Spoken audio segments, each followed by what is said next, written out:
Good governance is a prerequisite for achieving huge developmental strides. As the electioneering period kicks off in earnest, all eyes are now once again on candidates vying for various positions. At this time in Nigeria, we call them aspirants until they become the flag bearers of their parties. In the usual way, promises are being made to cajole Nigerians to vote.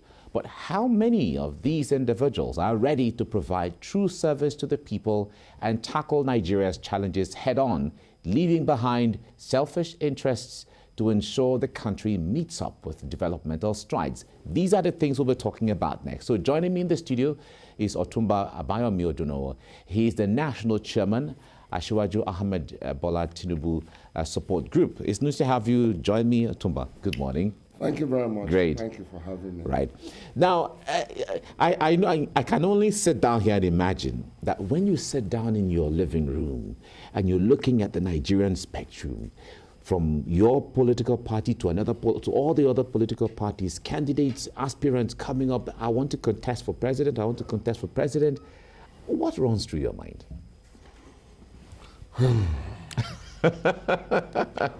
Several things. Okay. When are we going to get it right? That's the most important thing that runs through my mind. It's a difficult thing to achieve because Nigeria itself is a difficult country to manage. Nigeria is a difficult country to manage. It is a difficult country to manage. No matter what you do, you're going to get oppositions.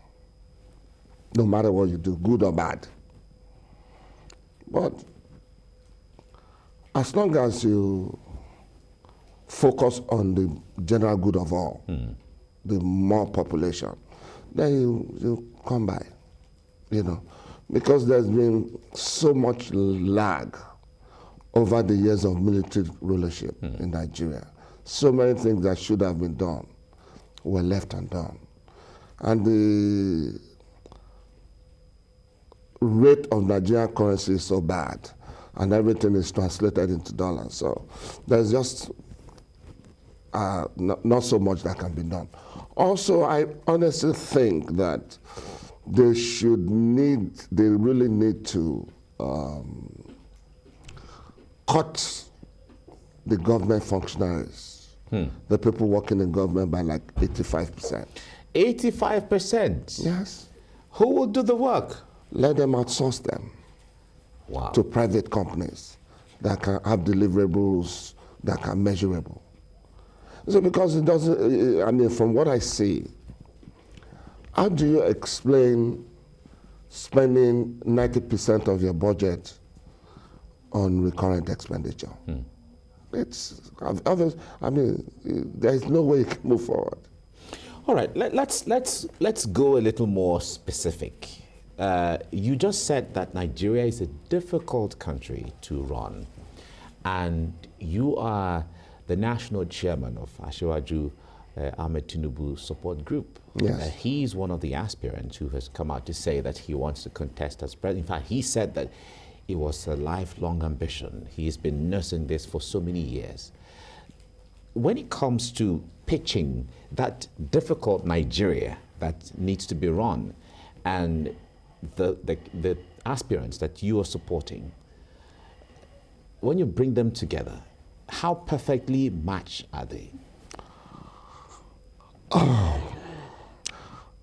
Asiwaju Ahmed Tinubu is a highly committed and manager of crisis.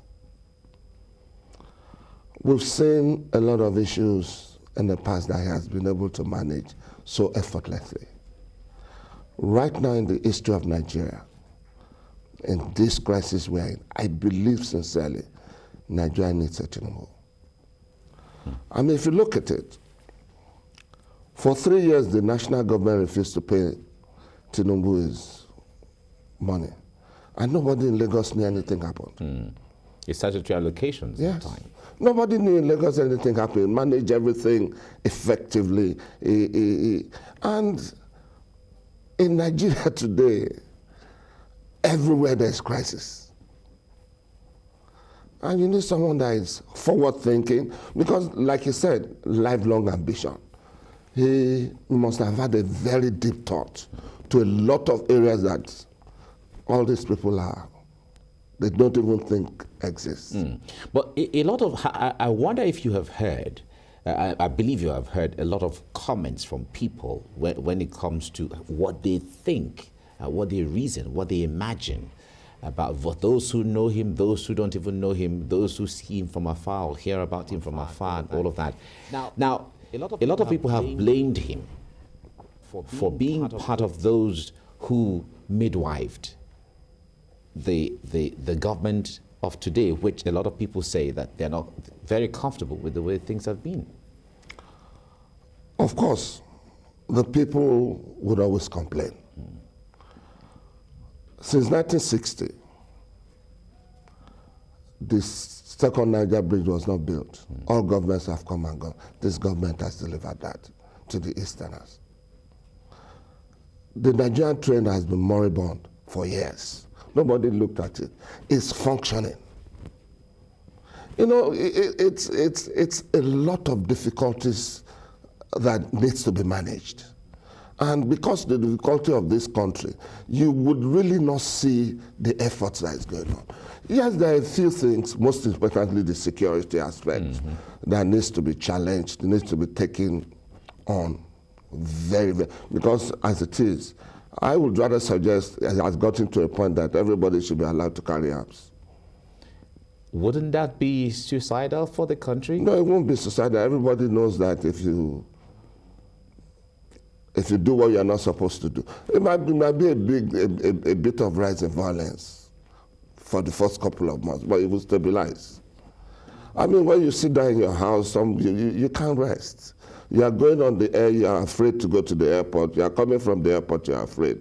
You're on the train, you're on the road. You can't do anything. It's because these people believe that you can't defend yourself. Wow. Because I'm only imagining that scenario if everyone is allowed to, That's what happens in South Africa. Everybody. But the violence in South Africa on the streets is something else. Yes, there's violence everywhere. The violence in New York is the highest in the world. Anywhere there's violence, there will continuously be violence, whether they allow people.